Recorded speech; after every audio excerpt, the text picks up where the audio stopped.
Graça e paz de Jesus, discípulos de Deus. Seja bem-vindo à Igreja Missionária, a TV Viva Promessa. É a maior alegria de trazer para você um programa para a gente orar pela missão, para pensarmos na missão além das fronteiras de nossa cidade. É claro que isso não é único, mas a gente sempre fica muito feliz de poder ter esse espaço de ensino, de encorajamento para a Igreja de Jesus e principalmente para orar pelos cristãos perseguidos no mundo todo. O programa é rapidinho, então fica com a gente. Sai daí não. Vamos rodar nossa vinheta de abertura e voltamos daqui a pouco.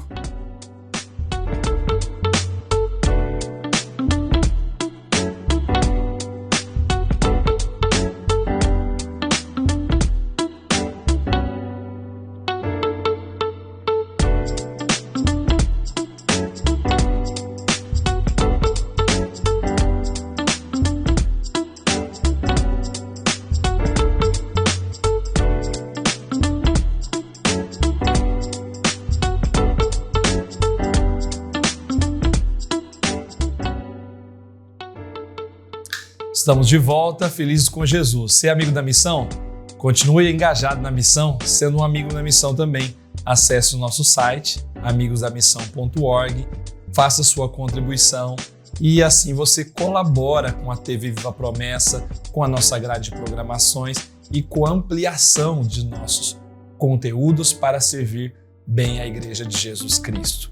Frase missionária para você, para a gente começar o nosso programa com a Paula Coatti. Paula Coatti escreveu no livro Discipulado entre Mulheres, publicado pela nossa antiga gráfica e editora Voz do Cenáculo. Você pode encontrar esse livro na nossa editora, na nossa atual editora Promessa. Acessar o site e ali você pode adquirir esse livro Discipulado entre Mulheres. E foi de lá que eu extraí a frase da Paula Coatti. Veja, Deus não cruza caminhos em vão. Rápido e direto, né? Deus não cruza caminhos em vão. O que a Paula quis dizer no trecho em que eu extraí essa frase? Que Deus coopera para a salvação dos perdidos e as pessoas que cruzam os nossos caminhos, as pessoas com quem temos contato, as pessoas que se aproximam de nós, são sempre uma oportunidade para o discipulado, para a evangelização, para o testemunho de Cristo. Deus não cruza caminhos em vão. Deus pode colocar pessoas no seu caminho, pessoas com quem você pode ter contato no dia a dia, ao longo da semana, pessoas a quem você vai testemunhar, a quem você vai ser luz do Evangelho da Glória de Deus. E para a gente ser luz do Evangelho da Glória de Deus, hoje nós vamos orar e ser um com os cristãos que sofrem em Cuba.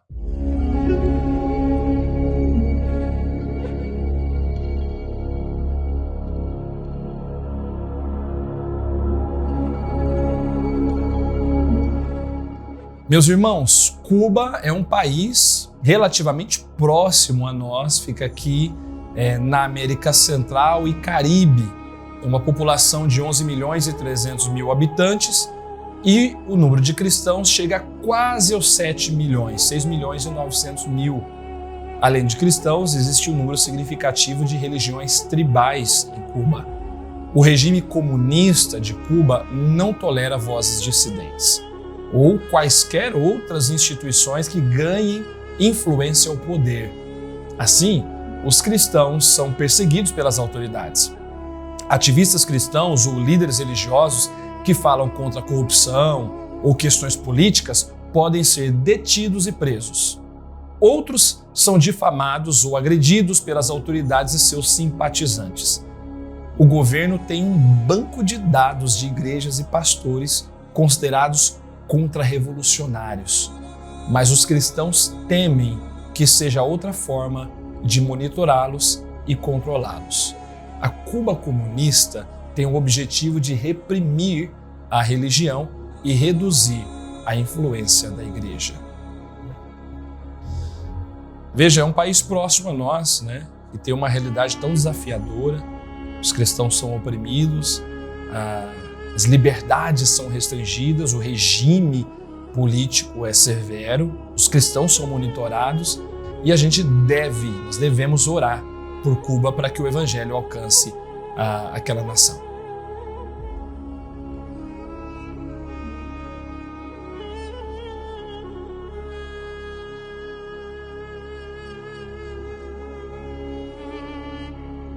Nós vamos interceder para que o regime perca força, acabe com a vigilância e honre a liberdade religiosa. E orar para que Deus dê sabedoria e coragem aos cristãos que desejam defender os valores bíblicos. Senhor Jesus, Senhor nosso, Salvador nosso, no poder do Espírito Santo, hoje nós oramos por Cuba. O nosso desejo é de que muitos sejam salvos naquela nação. Muitas pessoas que hoje oprimem a fé, são contrários à expressão cristã, que ameaçam, que eles sejam tomados pelo Espírito Santo, convencidos da graça maravilhosa e tenham um encontro com Jesus. Deus, nós oramos para o fortalecimento da igreja cubana. Senhor, que eles recebam apoio, que eles recebam encorajamento, que eles tenham do Senhor sabedoria para continuarem pregando, testemunhando, evangelizando, para a igreja cumprir bem a sua missão. Deus, eu peço pelo regime cubano que hoje é opressor, que hoje restringe liberdades, que esse regime perca a sua força, que ele respeite as liberdades individuais, que permita à igreja poder expressar mais livremente a sua fé, que esse regime, meu Deus, não constranja a ação da igreja em Cuba, que o evangelho possa alcançar pessoas de todas as partes, que o evangelho possa alcançar pessoas de todas as expressões religiosas, que o evangelho possa alcançar cubanos e a partir de Cuba muitos outros também conheçam a Jesus Cristo, que as forças humanas percam seu poder para que Cristo seja entronizado e glorificado em Cuba para a glória de Deus Pai. Deus, envia um grande avivamento para Cuba, envia, Senhor, uma grande obra de restauração, de transformação, de libertação. Nós pedimos em nome de Jesus Cristo e para a glória de Deus nosso Pai, a intervenção santa do Senhor sobre esse país. E se o Senhor quiser usar a igreja promissista para entrar em Cuba, para lhe plantar uma igreja, para lhe semear o evangelho, eis-nos aqui, nos ajude a cumprir a missão, nos ajude a compreender o tempo, o chamado, o momento, o propósito do Senhor para cada um de nós. Em nome de Jesus, amém.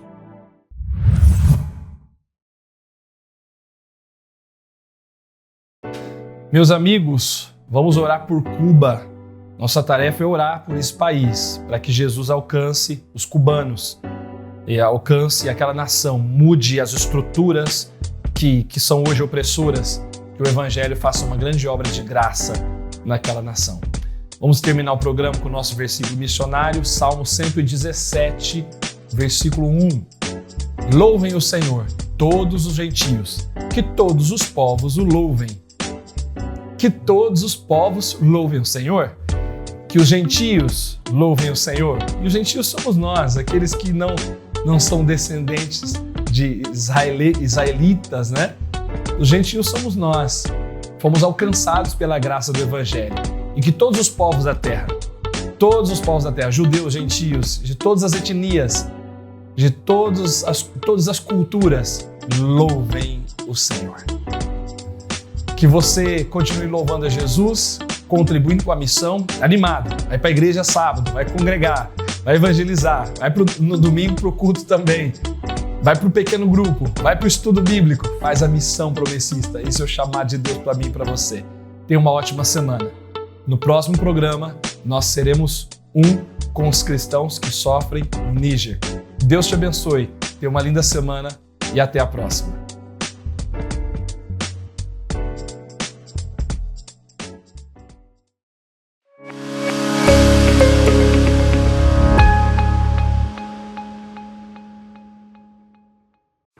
Oi, tudo bem com você? Eu tô aqui para te dar uma dica super interessante. Você já deve conhecer o Amigos da Missão. Agora, existe um modo mais rápido e mais fácil mesmo, de ajudar o Amigos da Missão. É o Pix. Basta você entrar no aplicativo do seu banco, acessar a opção Pix e colocar a chave sou@amigosdamissão.org. Dessa forma, a sua contribuição cai em questão de segundos. É muito importante que nas observações você coloque o seu nome, para que a gente possa te conhecer melhor. Afinal de contas, o Amigos da Missão é feito por mim e por você. Pronto, agora você já é um amigo da missão. Para facilitar ainda mais as suas próximas doações, basta cadastrar a chave Pix no seu aplicativo. Agora você já faz parte do time Amigos da Missão. Viva a promessa!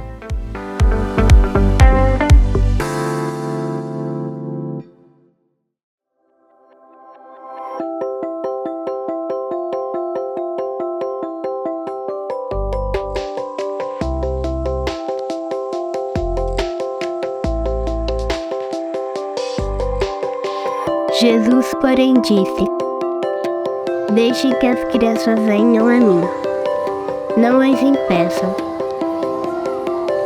pois o reino dos céus pertence aos que são como elas.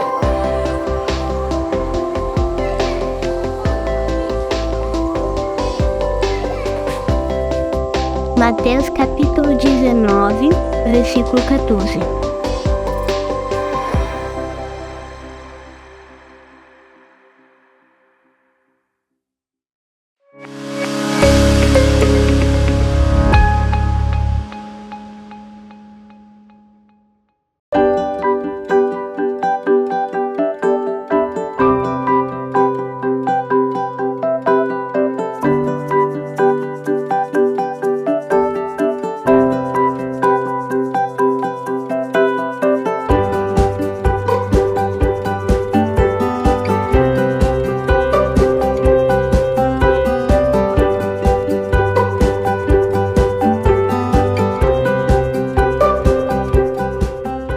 Olá, graça e paz. Você está no programa Texto e Contexto, programa da TV Viva Promessa, onde nós conversamos sobre temas de natureza doutrinária e teológica. Eu sou o pastor Eleilton e é uma alegria ter você por aqui. Bom, nós estamos conversando durante essa temporada de programas sobre o tema dúvidas acerca da salvação, dúvidas a respeito da doutrina da salvação.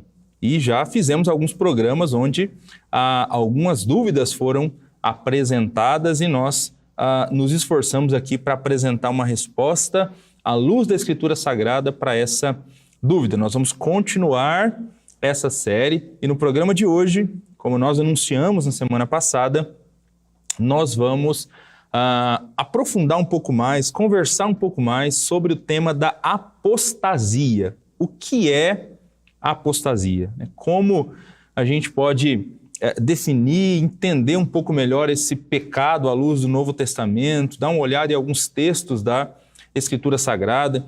Então nós vamos ir por esse caminho nessa oportunidade, por esse caminho nesse programa. Bom, antes de nós começarmos aqui a nossa conversa a respeito desse tema, eu gostaria de desafiar você a compartilhar o link desse programa.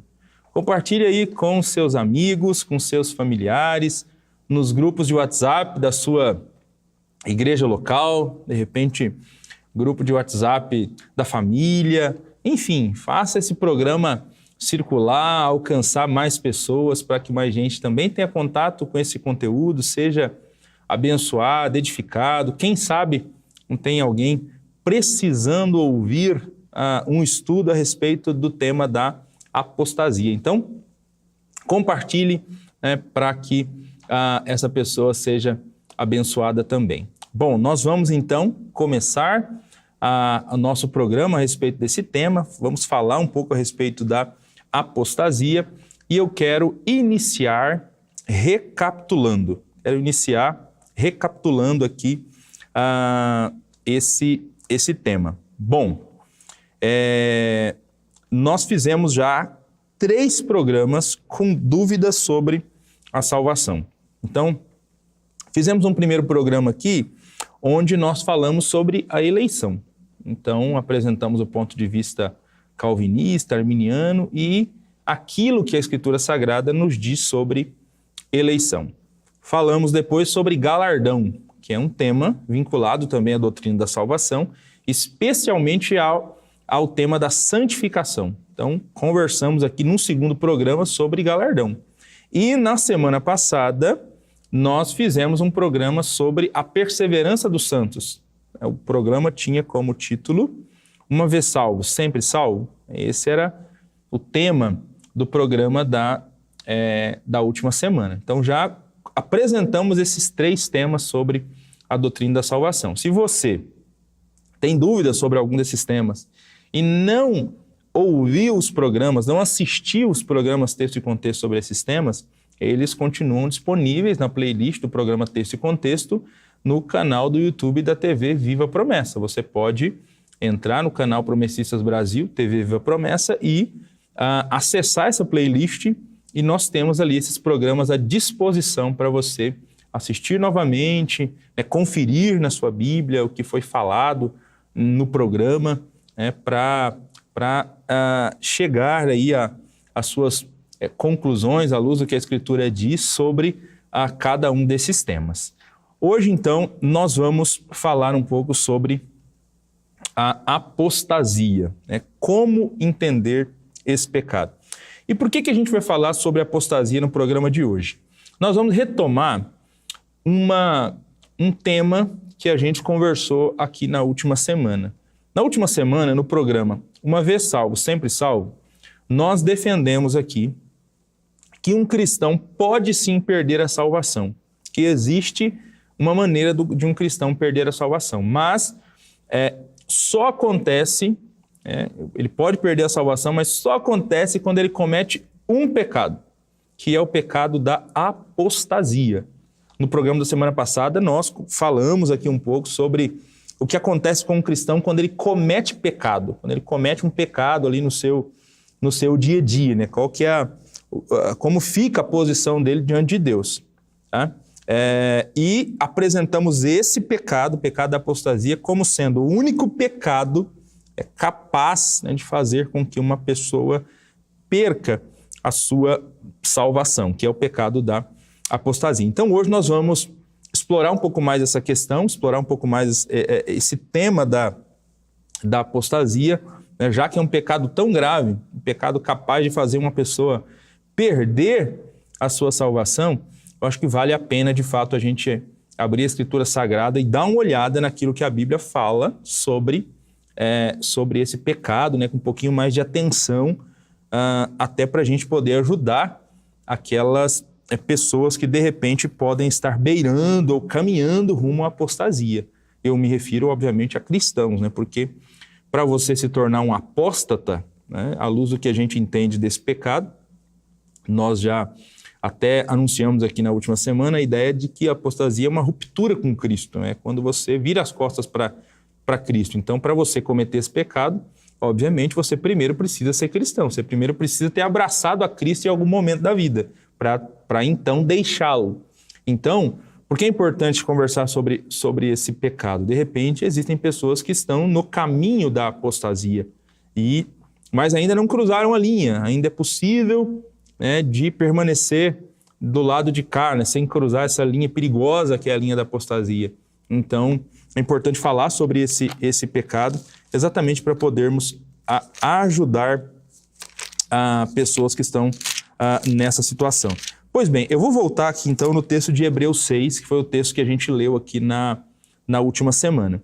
Esse texto aqui, capítulo 6, versículos de 4 até o 6, diz o seguinte: Ora, para aqueles que uma vez foram iluminados, provaram o dom celestial, tornaram-se participantes do Espírito Santo, experimentaram a bondade da palavra de Deus e os poderes da era que há de vir, mas caíram.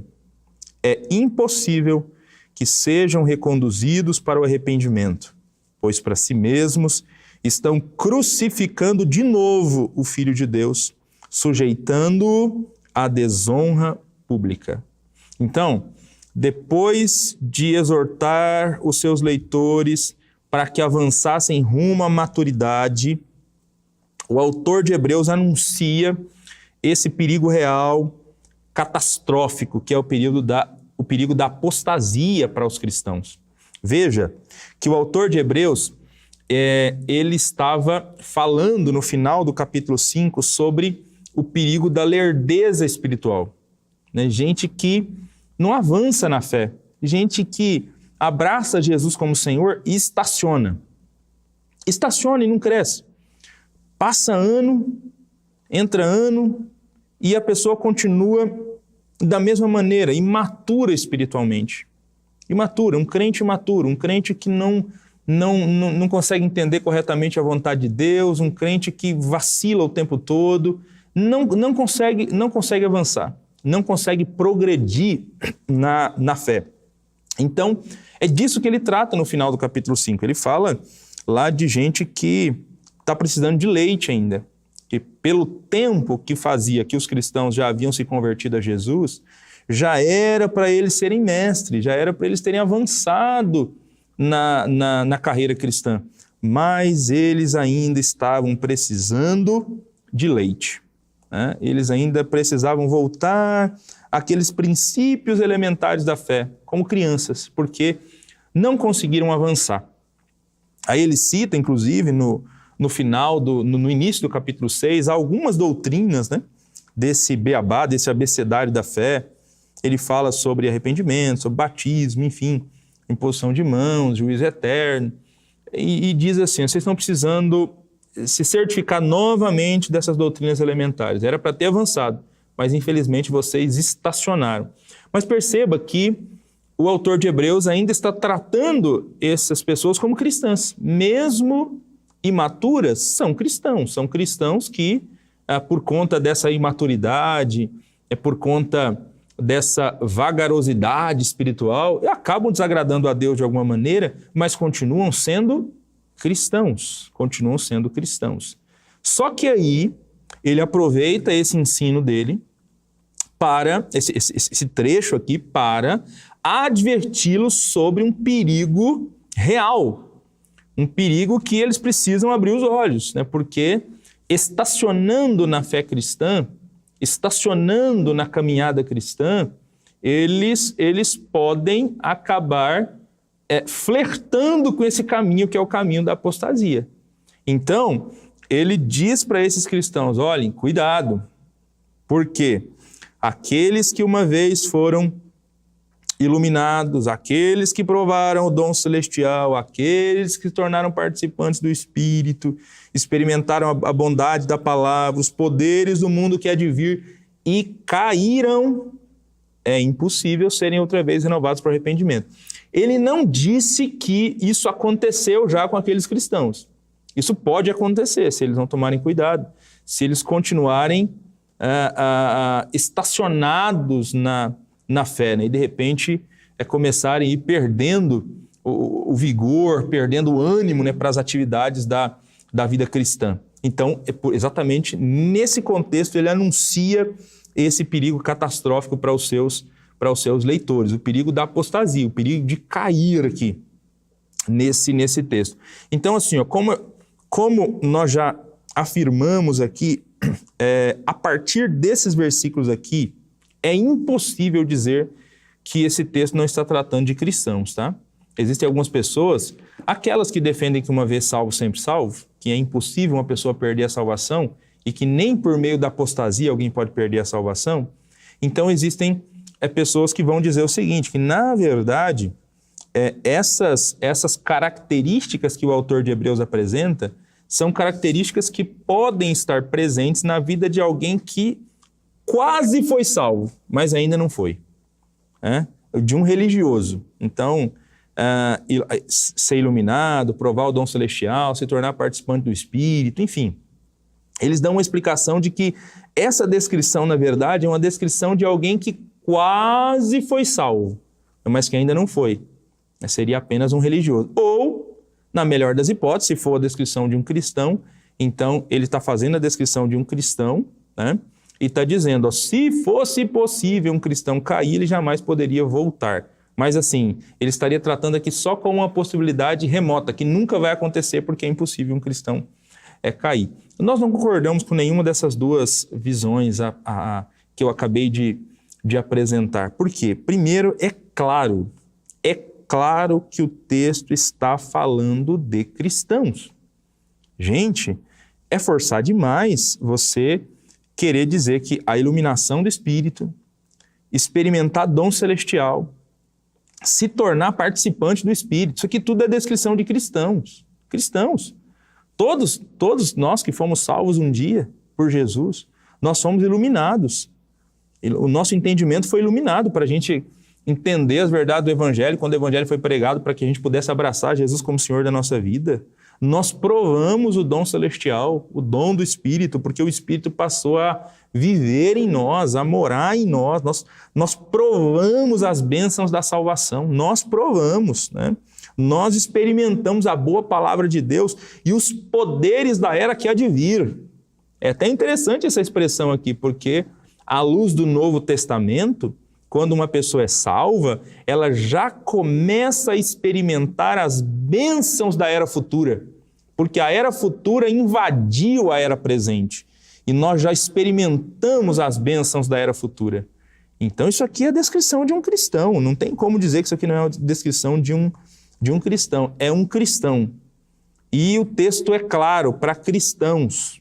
E por que a advertência vem nesse contexto? Já falamos, ele está falando de gente que está estacionada na fé e que está correndo perigo. Então ele diz para essas pessoas, olha, é impossível para um cristão, se cair, ser outra vez renovado para arrependimento, porque estão crucificando novamente o Filho de Deus. Então, o autor de Hebreus está tratando na sua carta de cristãos. E cristãos genuínos podem cair. Isto é, cristãos genuínos podem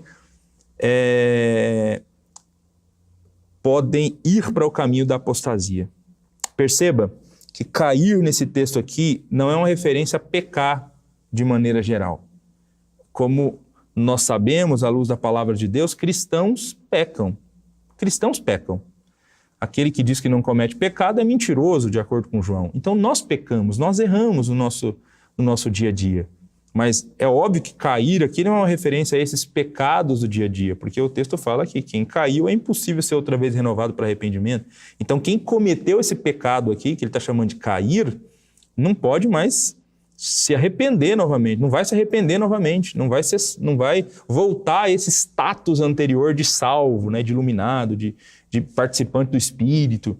Então, cair é algo grave, é um pecado gravíssimo que uma pessoa pode cometer. Então, essa palavra, ela não se refere a um simples tropeço de um cristão fraco, mas à apostasia, à rejeição deliberada de Jesus Cristo. Para quem comete esse pecado, não há mais chance de arrependimento, porque estão crucificando de novo o Filho de Deus. Eles desistiram do Filho de Deus. Eles desistiram do sacrifício que até então eles haviam abraçado, e esse sacrifício que perdoou, que foi a base da declaração de perdão de pecados para eles abandonaram. Agora, apóstatas, eles já não choram mais pelo sangue derramado na cruz, eles já não choram mais por seus pecados, eles ignoram completamente aquilo que Cristo fez. Eles caíram, eles abandonaram Jesus, eles viraram as costas para o Senhor Jesus. Então, é um pecado grave de que o texto aqui está falando. Ele está falando do pecado da apostasia, alguém que de fato abandonou Jesus.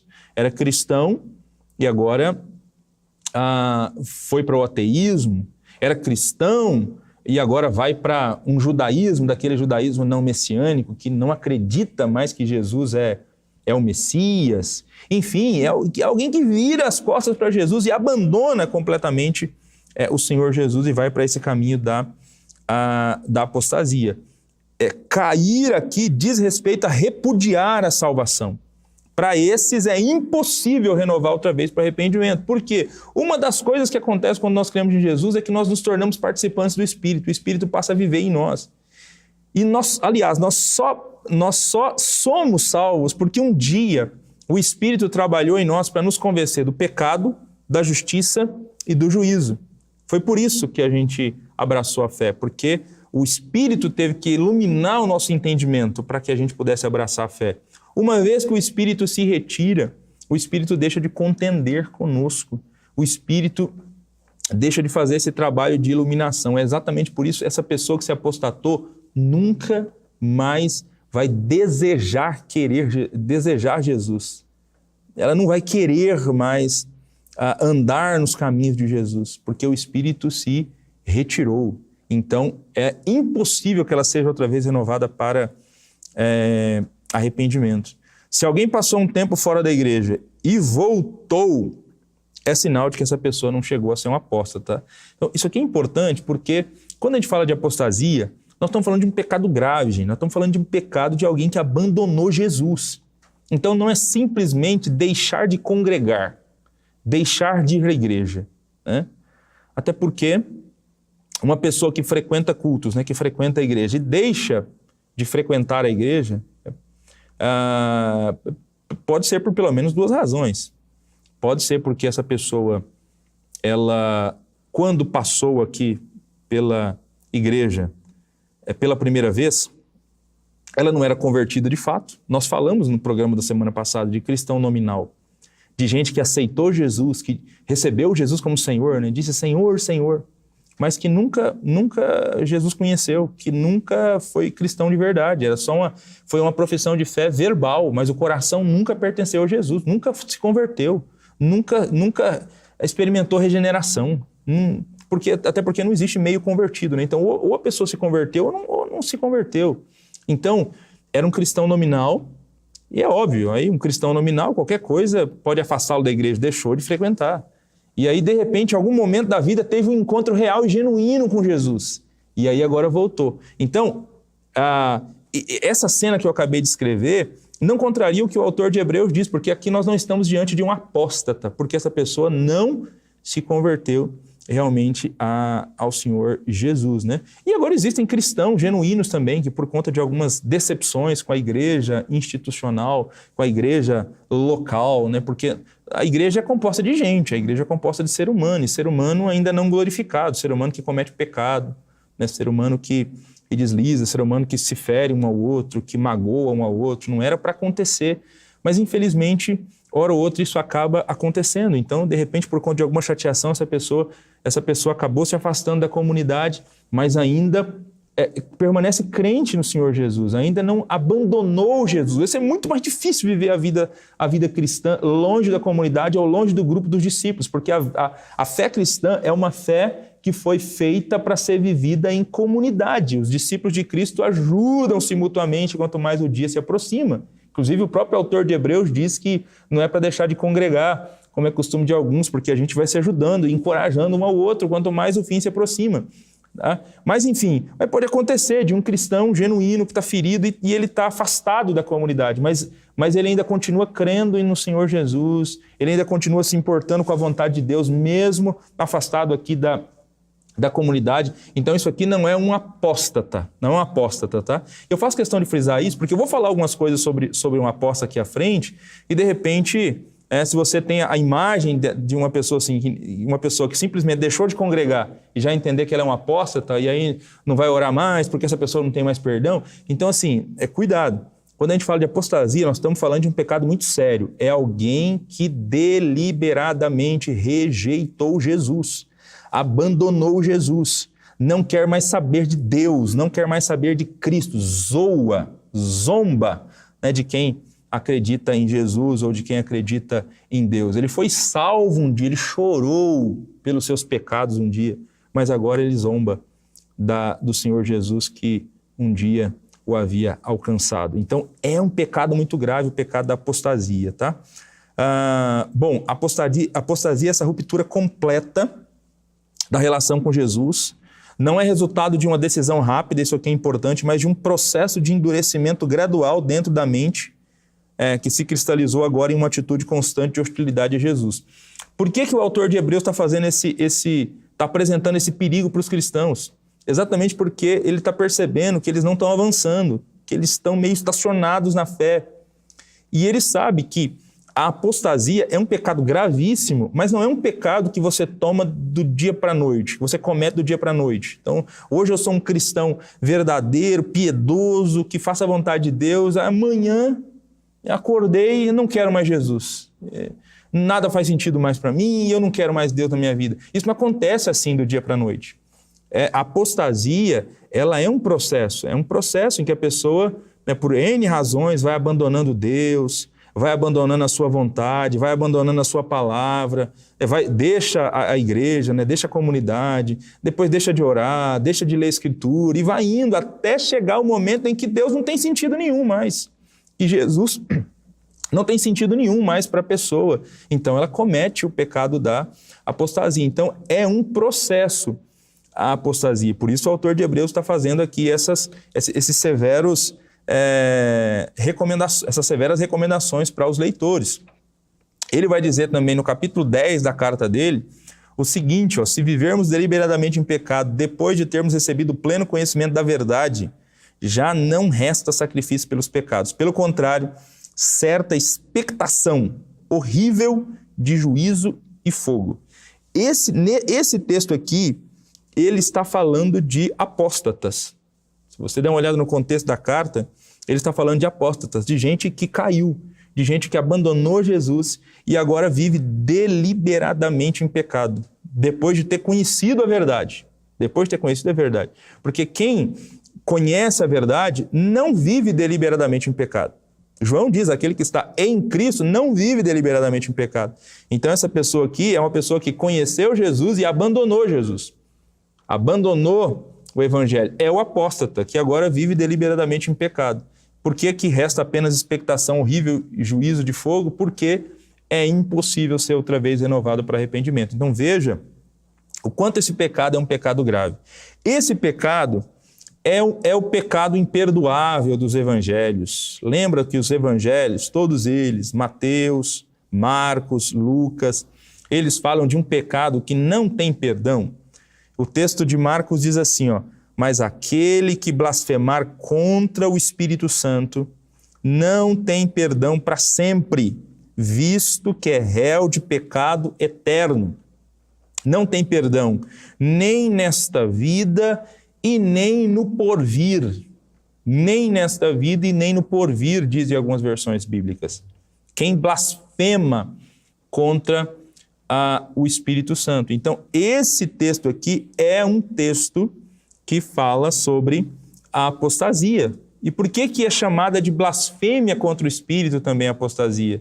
Exatamente porque quando alguém se tornou cristão por conta de um trabalho do Espírito, de convencer, de iluminar, e o Espírito passou a morar na pessoa. Então, quando a pessoa rejeita Jesus, ela também está rejeitando ou ignorando o trabalho que o Espírito fez. Ela está blasfemando contra a obra do Espírito na vida dela. E exatamente por isso ela está, então, indo para o caminho da apostasia. E se comete esse pecado aqui, esse blasfema contra o Espírito, não tem perdão. Então, blasfemar contra o Espírito não diz respeito a dizer simplesmente alguma palavra injuriosa contra o Espírito, de repente uma manifestação do Espírito que você não acha que não é uma manifestação do Espírito mesmo, e aí critica, censura, aquela manifestação do Espírito. Isso não é blasfemar contra o Espírito, tá? Aí de repente depois você descobre que aquela manifestação era do Espírito, sim. De repente uma profecia que se cumpriu e na hora você achou que não era, e aí criticou, tá? Então, isso não é blasfêmia contra o Espírito. É óbvio que ninguém tem que falar mal de manifestações, do Espírito Santo, Mesmo que você, de repente... A gente tem que julgar as manifestações todas. A Escritura Sagrada diz isso pra gente, Mas julgar não é zombar. Então, a gente não tem que ficar zombando, de manifestações, enfim. Mas esse é um pecado, Quem zomba, quem pronuncia palavras injuriosas que não deveriam ter sido pronunciadas contra alguma obra do Espírito, está cometendo um pecado, mas é um pecado perdoável, é um pecado que você se arrepende, pede perdão para Deus, enfim. Você está entristecendo o espírito quando faz isso, né? Mas Deus continua te amando, você continua sendo filho. Não é apostasia, não é a blasfêmia contra o espírito, porque a blasfêmia contra o espírito já era. Quem cometeu esse pecado não tem perdão, nem nesse mundo, nem no porvir. Acabou a chance de salvação para quem cometeu esse pecado, porque esse pecado é o pecado da apostasia. Por que não há perdão nem nesse mundo e nem no porvir? Porque quando alguém comete esse pecado, o Espírito sai da vida dessa pessoa. E sem a obra do Espírito, ninguém se arrepende. Essa pessoa, ela nem vai desejar mais querer o perdão de Deus, porque ela nunca mais vai querer saber de Jesus. Então é o pecado de blasfêmia contra o Espírito.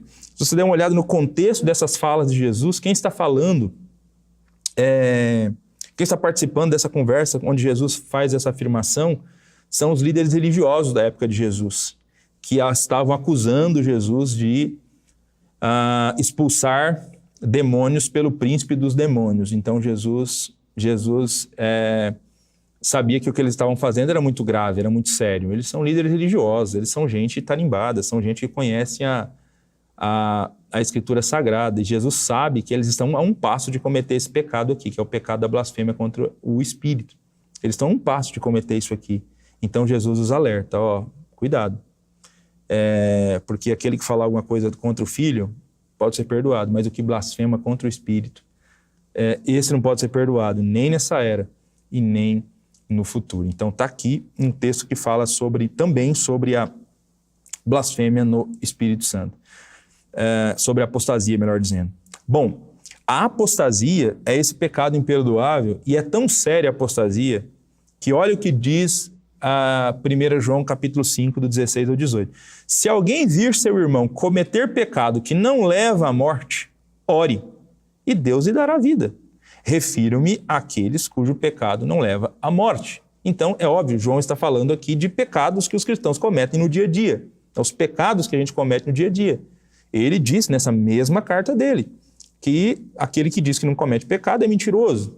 Então nós cometemos pecado e ele diz, eu não estou escrevendo isso para vocês pecarem, eu não quero que vocês pequem, mas pecando nós temos um advogado, diante de Deus, Jesus, ele pode perdoar o nosso pecado, enfim.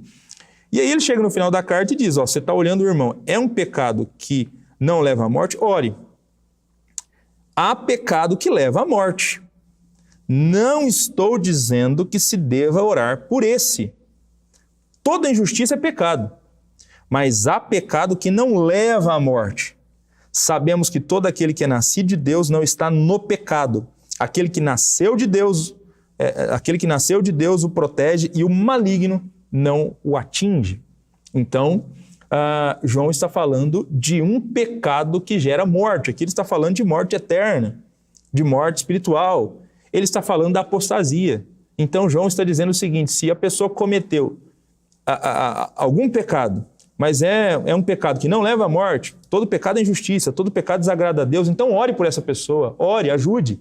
Mas se você sabe que a pessoa está cometendo o pecado para a morte, que é a apostasia, que é a blasfêmia contra o Espírito Santo, a esse João diz, eu estou dizendo que você não ore. Por quê? Porque não adianta.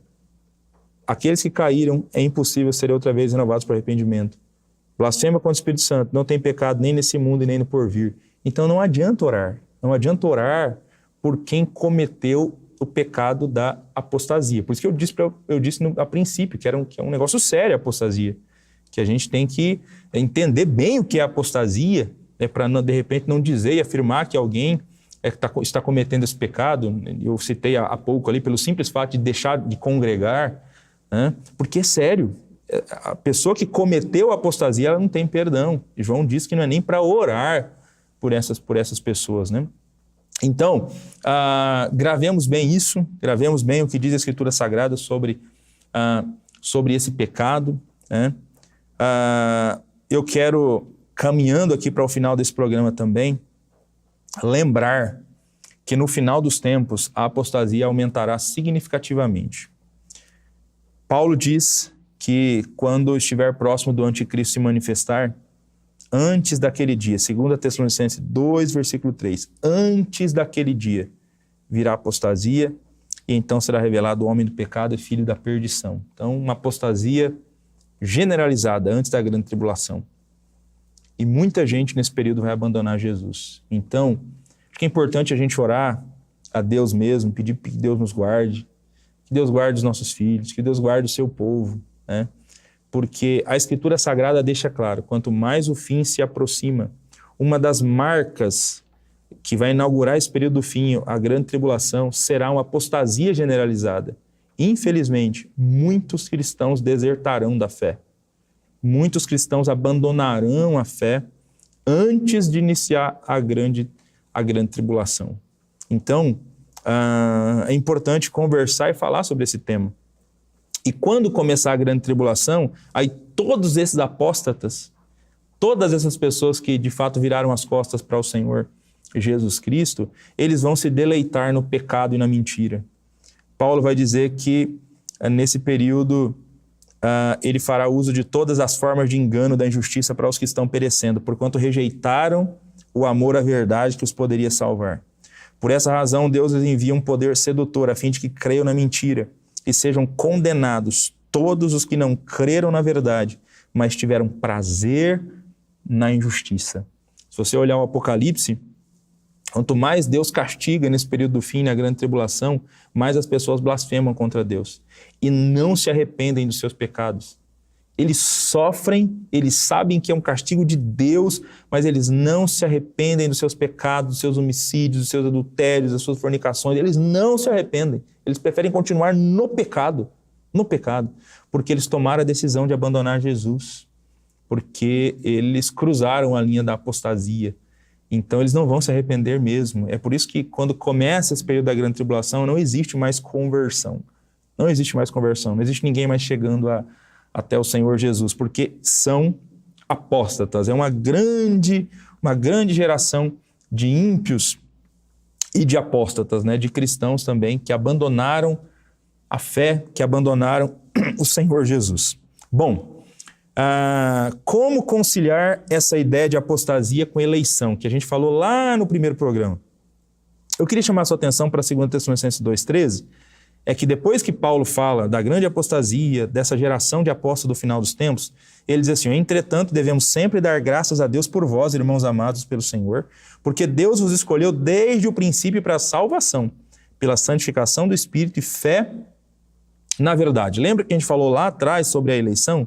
Quem são os eleitos? São aqueles que na eternidade, com base na sua presciência, Deus viu que abraçariam a fé, que abraçariam o Senhor Jesus, né? Que caminhariam ao lado do Senhor Jesus. Então, lá na eternidade, Deus viu isso, com base na sua presciência. E Deus assistiu o filme todo, né? Deus não precisa assistir os vários episódios. Deus conhece tudo. Então, os eleitos são essas pessoas que abraçaram o Senhor Jesus e que insistem, vão insistir até o final na salvação ao lado do Senhor Jesus, mesmo a despeito dos seus erros, dos seus pecados. Tá? Então, esses apóstatas, existe até uma expressão no meio teológico, né, que eles são cristãos, mas são cristãos não eleitos. Né? O apóstata é um cristão não eleito. Por que cristão não eleito?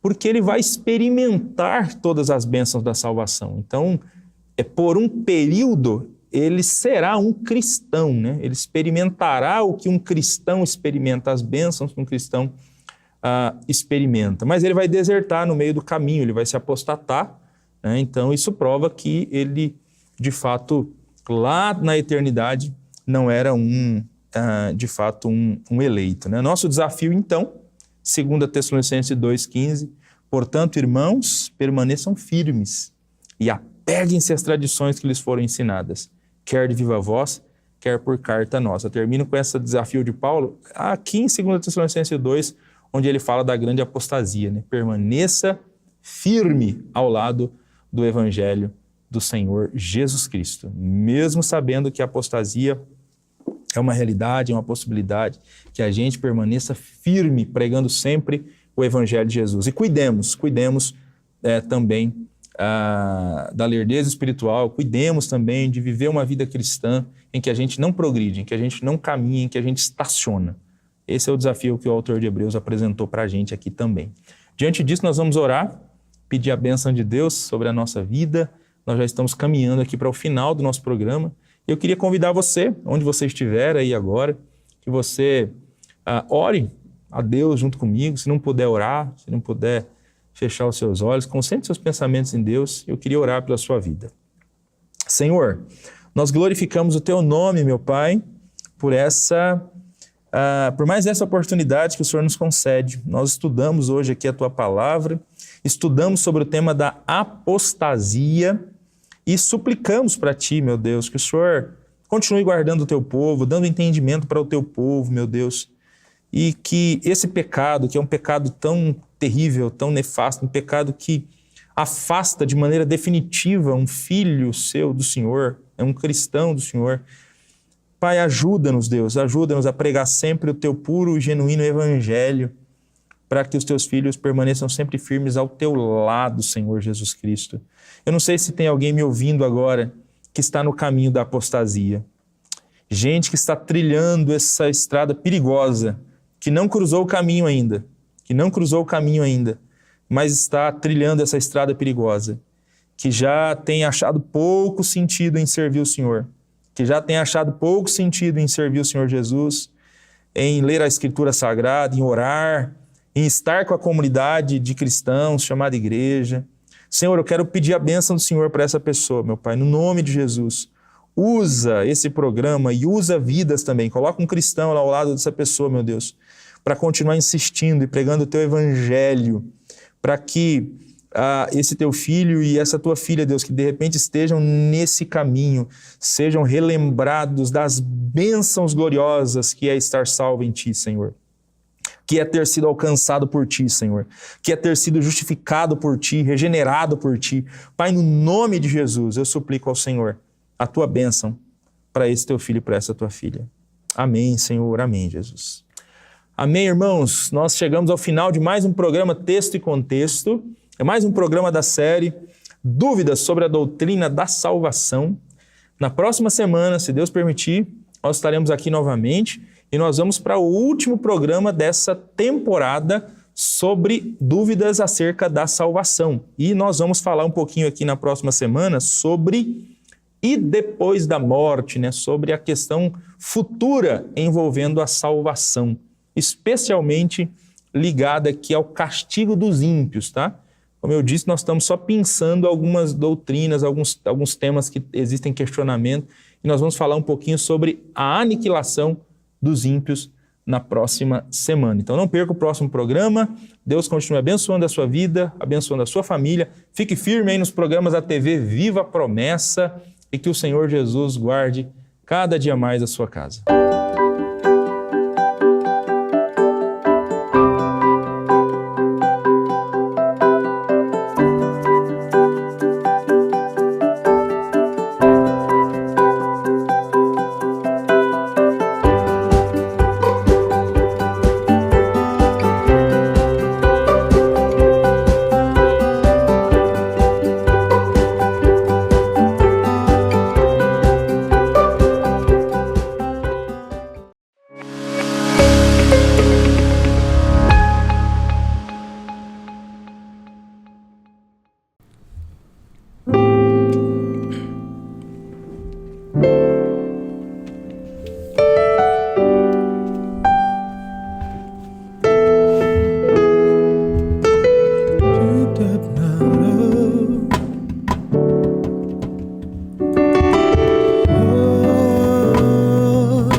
Não adianta procurar.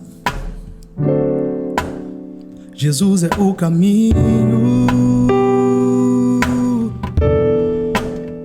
Ele me ama como sou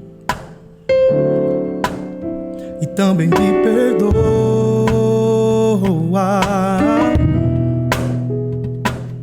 Independente do que fiz, Ele me ama. Vida nova já me deu, lá na cruz por mim morreu. Em teu nome eu hoje posso andar. te amar, Jesus. Como é bom tua presença eu sentir. Como é bom contigo estar, meu Jesus. Posso ver a tua glória hoje aqui.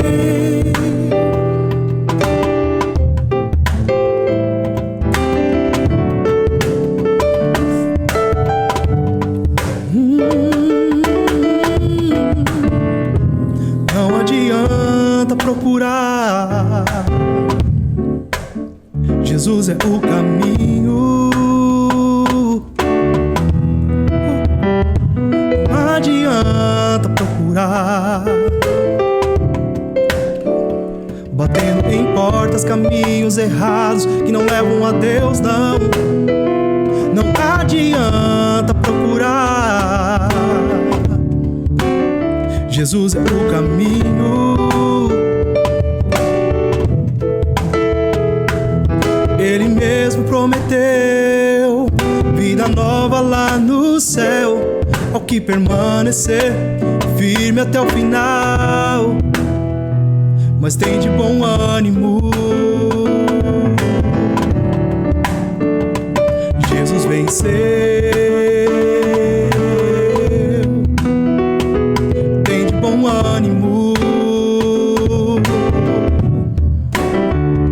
Jesus venceu.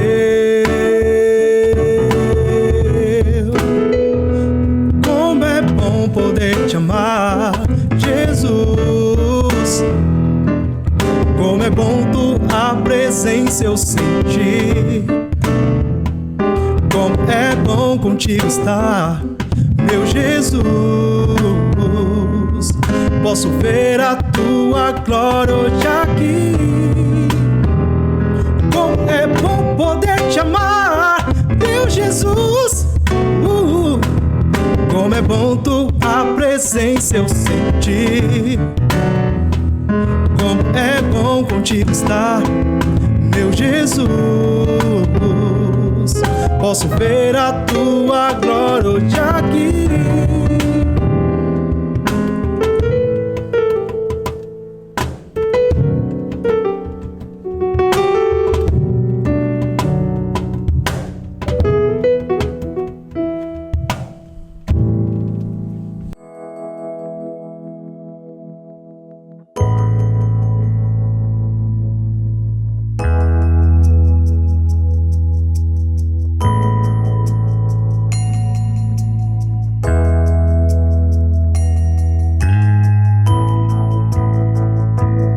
Filhos, obedeçam seus pais no Senhor, pois isso é justo.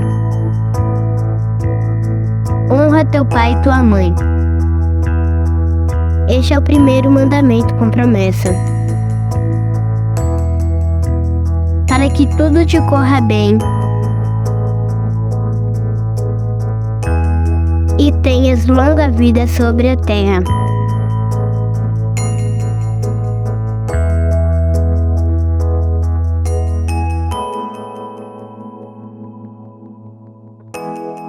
Efésios, capítulo 6, versículo 1 ao 3.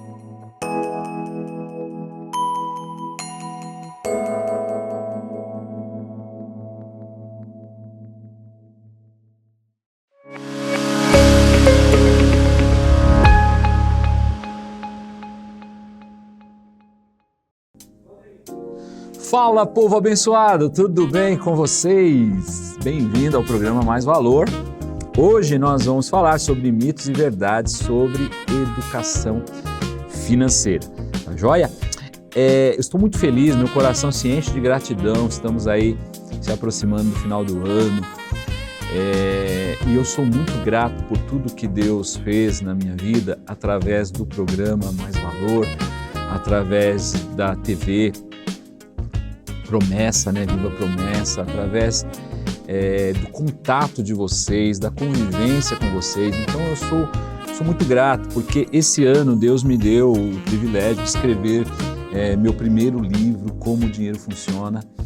E nós tínhamos uma meta, né, de doar 1000 livros, tá bom para missões, 1000 livros para missões. E graças a Deus e graças a você que também adquiriu o livro, esse objetivo, essa meta foi alcançada. Nós já ultrapassamos 1000 livros. Houve aqui para os missionários aqui do seminário 500 livros para que eles vendessem esses livros e através dos recursos do livro eles fizessem viagem missionária. As igrejas que eu fui, os eventos que eu fui, onde as pessoas compraram, adquiriram o livro, você colaborou também com essa obra missionária, então estou muito feliz e nós continuamos aí nessa jornada de aprendizado. Eu fico muito feliz quando eu recebo mensagens de pessoas que leram o livro e disseram que estavam passando por momentos até de depressão, momentos que não sabiam mais o que fazer e foram iluminadas pelo conteúdo do livro. E eu sei por quê, porque o conteúdo desse livro não é simplesmente teórico, não é simplesmente um conhecimento empírico, ele é um conhecimento milenar dos ensinos e dos princípios da palavra de Deus. Eu sou muito grato também pelas igrejas que nos convidaram a participar, a fazer eventos. Fizemos eventos de dia todo, sábado total, fizemos participação em cultos.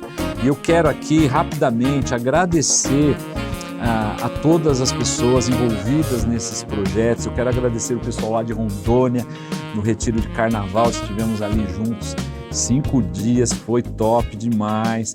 O pessoal lá da IAC de Cianorte, no Paraná, o pessoal de Maringá, lá no Paraná também. Nós estivemos em Cuiabá, encontro de casais, quero agradecer ali, encontro de homens também com o diácono Fagner, ali na Missão Cuiabá, muito legal. Goiânia, nós estivemos em Goiânia no encontro de casais com o pastor Rogério, sua esposa e toda a convenção, todos os pastores ali da convenção. Encontro de homens lá na região mato-grossense, lá na cidade de Jaciara, foi bênção. Quero agradecer aqui o presbítero Pedro, diácono Fagner, toda a diretoria regional que estava ali.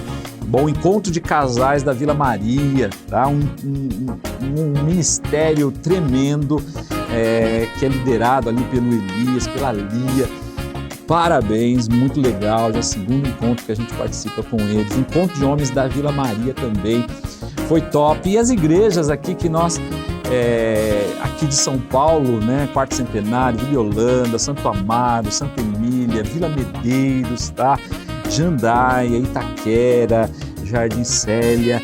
Eu quero agradecer imensamente todos vocês pelo convite, pelo amor, pela acolhida, por tudo aquilo que vivemos nesse ano de 2023. 2024 não para, a gente continua, estamos aí à disposição da igreja para trabalhar, para ajudar, para colaborar para o crescimento e amadurecimento da educação financeira no meio evangélico, da educação financeira no meio dos cristãos que sofrem tanto pela ignorância de não ter sido ensinado a respeito disso. Eu sei porque eu já vivi isso na minha pele. Então, o meu objetivo, o meu propósito, aquilo que Deus colocou no meu coração é ajudar pessoas a se desenvolverem para a glória e honra do nome do Senhor. Porque assim, o nome de Deus é glorificado quando você se desenvolve, quando você cresce, quando você prospera. Amém? Então fica comigo nesse programa, vai ter muita coisa legal ainda. Eu sou Daniel Freschi, educador financeiro, e esse é o programa Mais Valor.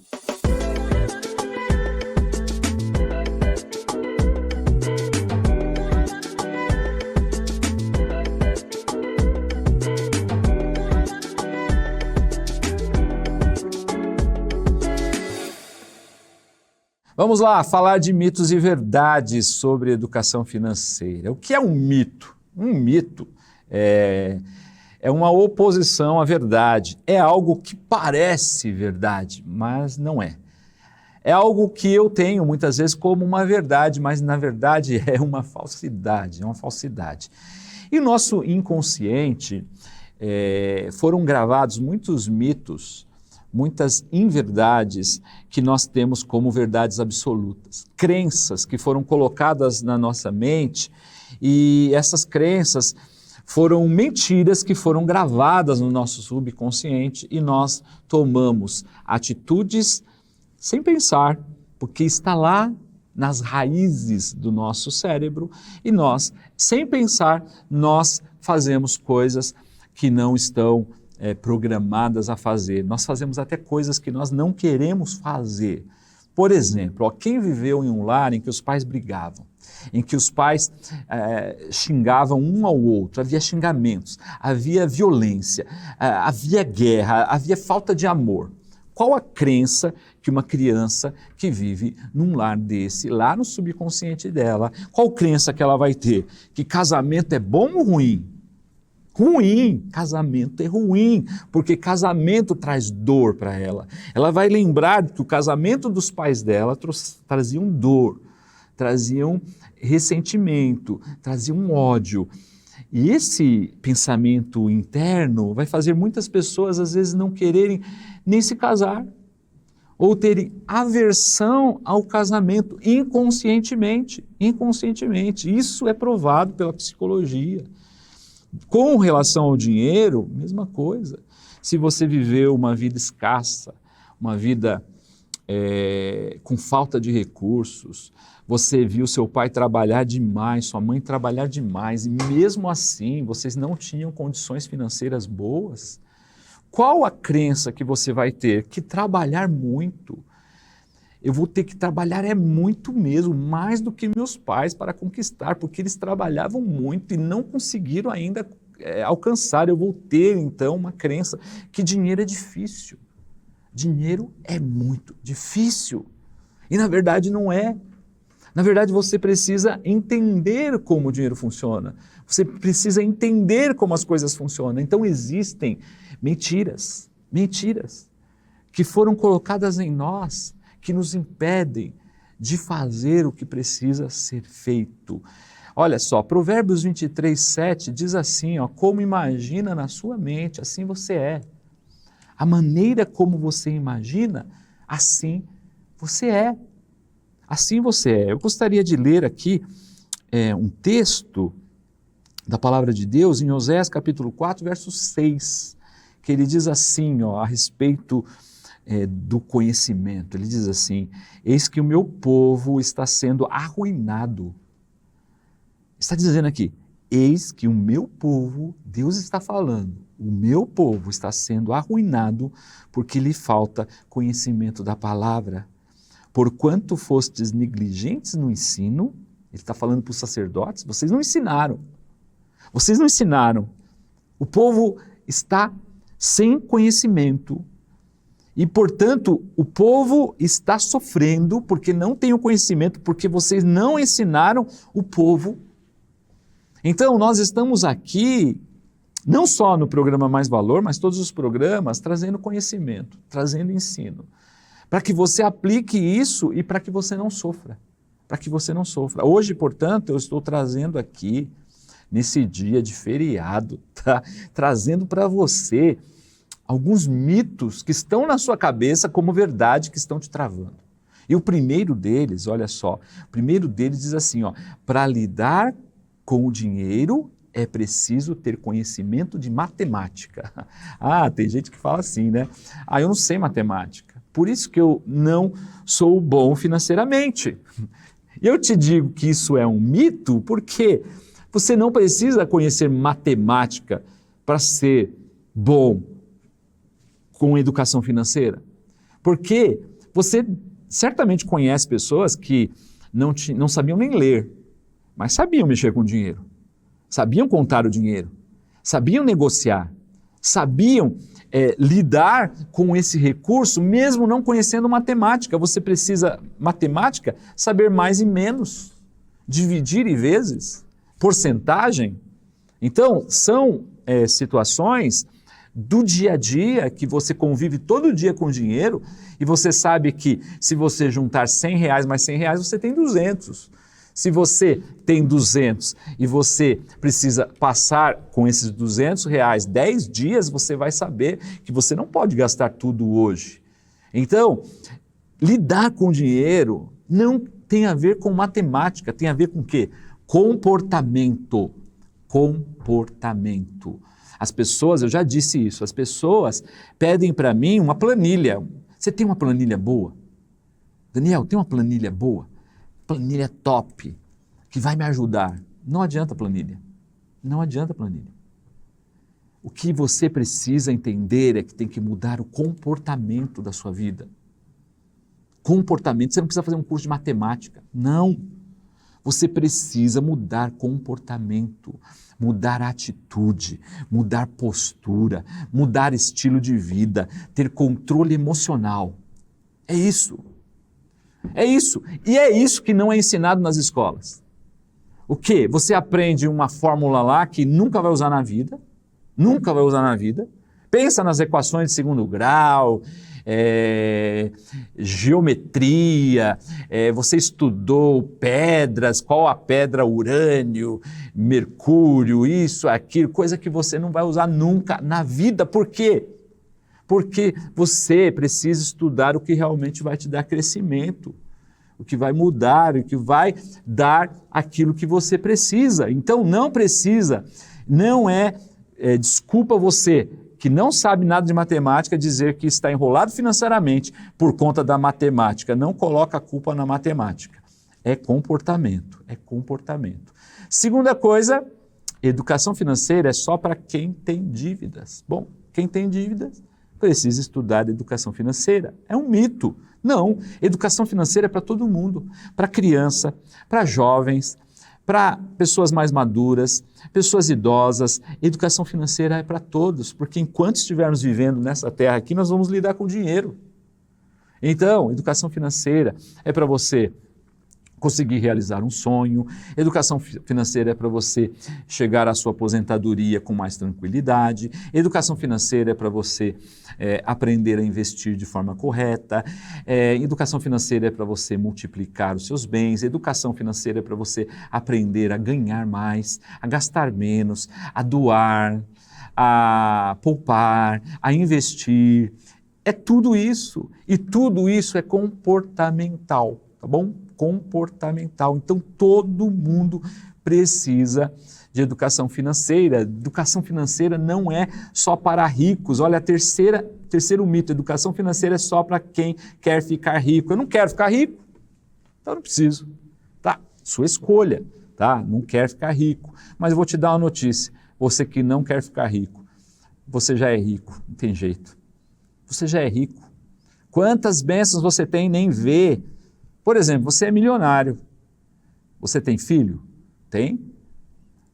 Você venderia seu filho por 5 milhões? Claro que não. Então, você é rico. Não, você não é rico, você é milionário. Você é milionário, você não venderia seu filho por nem 5 milhões, nem 10 milhões. Então, você é um milionário e não sabia. Você tem seus órgãos vitais que batem, que funcionam e que você não venderia por dinheiro nenhum desse mundo. Você é rico. Então, quando Paulo ele até fala, né, que aqueles que querem ficar ricos correm o risco de cair em ruína, né? Isso não me atinge, porque eu não quero ficar rico. Você também não quer ficar rico. Você já é rico. Você já é rico, já é abundante. E porque você é rico, você precisa de educação financeira, porque você quer ser um ótimo administrador daquilo que Deus te deu. Olha só, Deus te deu bens de bilionário, Ele te deu bens que não têm valor, nada que paga, Ele te deu tudo isso para você cuidar. Cuida para mim. Cuida para mim. E eu preciso então de educação financeira para ser um ótimo mordomo, um ótimo administrador e cuidar das coisas de Deus. Preciso cuidar das coisas de Deus com sabedoria, porque não é apenas a questão de enriquecer, mas é a vida equilibrada. É a vida equilibrada em todas as áreas, tá bom? Usar o dinheiro de forma inteligente, ser um consumidor consciente. Não estou dizendo que você não vai comprar coisas para você, vai gastar sim, mas vai gastar conscientemente e de forma responsável, sabendo que tudo que você faz tem uma consequência. E você não quer ser um inconsequente, você quer ser uma pessoa de Deus, uma pessoa honrada, uma pessoa que honra seus compromissos, uma pessoa que recebe a instrução de Deus e aplica na sua vida. Quarto, educação financeira é libertadora. É mito ou verdade? Educação financeira é libertadora? É verdade, é libertadora. Agora imagine, deixar de ser refém de pagar juros. Isso não é libertador? Libertador. Deixar de ser escravo do dinheiro e das dívidas. É libertador? É libertador. Deixar de ser refém do consumismo. É libertador? É libertador. Deixar de ser enganado pelas instituições bancárias que te empurram produtos que eles vão ganhar dinheiro e você está somente enriquecendo os bancos, é libertador. Deixar de ser ignorante financeiramente é libertador. Deixar de trabalhar só para pagar contas. Por muito tempo eu disse essa frase. Eu só trabalho para pagar contas. Eu só trabalho para pagar contas. Eu não sabia que aqui no meu cérebro estava no meu inconsciente dizendo, Daniel, você trabalha para pagar contas e, portanto, olha, está chegando o fim dessa conta, você precisa fazer uma nova. Você precisa fazer uma nova, é isso, você está de conta em conta, termina uma, você começa outra, porque inconscientemente você já sabe o que você tem que fazer. Acabou uma, eu faço outra. Acabou uma, eu começo outra.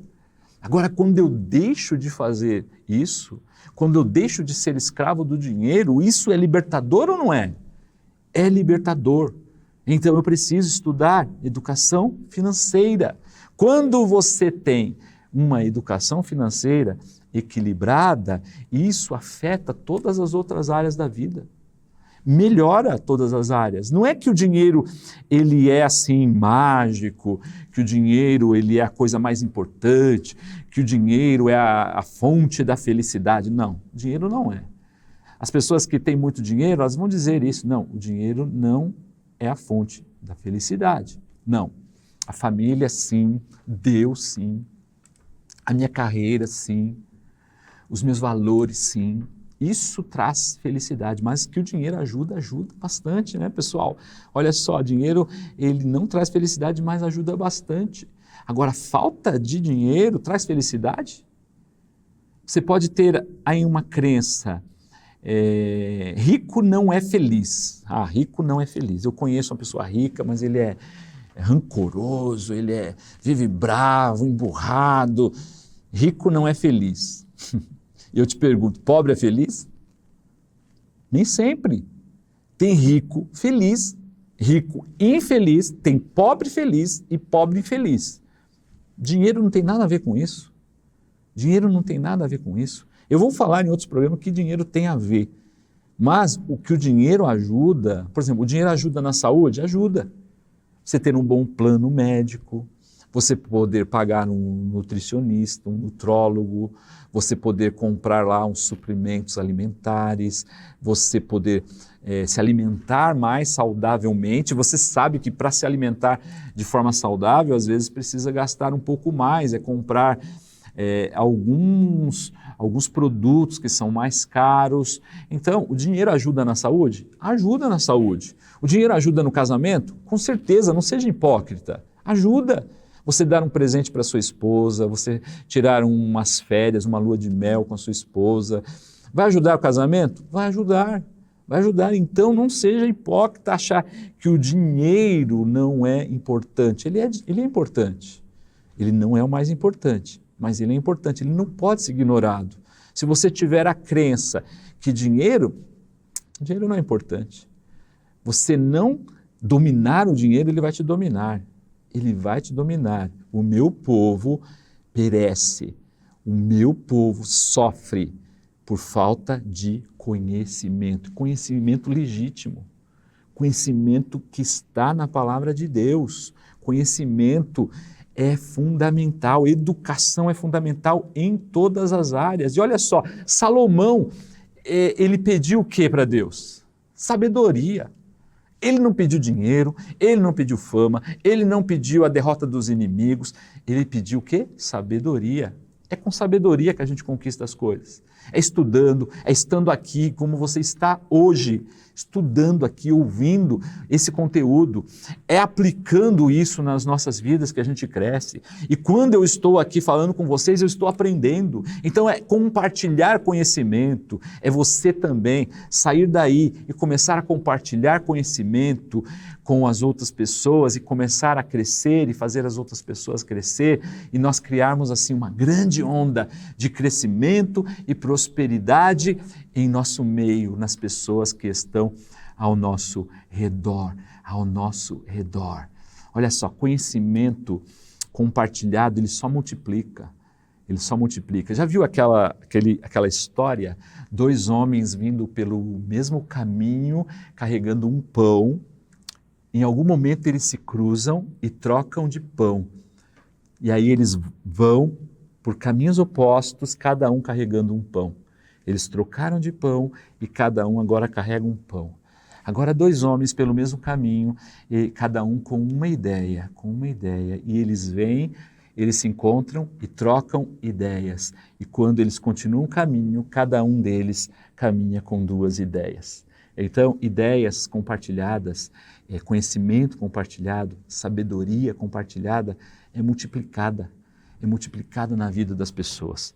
Portanto, eu te convido então a compartilhar esse conteúdo, a compartilhar com outras pessoas, porque se faz sentido para você, pode ser que faça sentido para os outros também. E aí eu quero terminar orando para quê? Para que você estude e entenda o que é mito e o que é verdade na sua vida. E aí você escolhe a verdade, porque conhecereis a verdade vos libertará. A verdade é Jesus? É Jesus. Mas tudo que é verdadeiro é de Deus. Tudo que é verdadeiro é de Deus.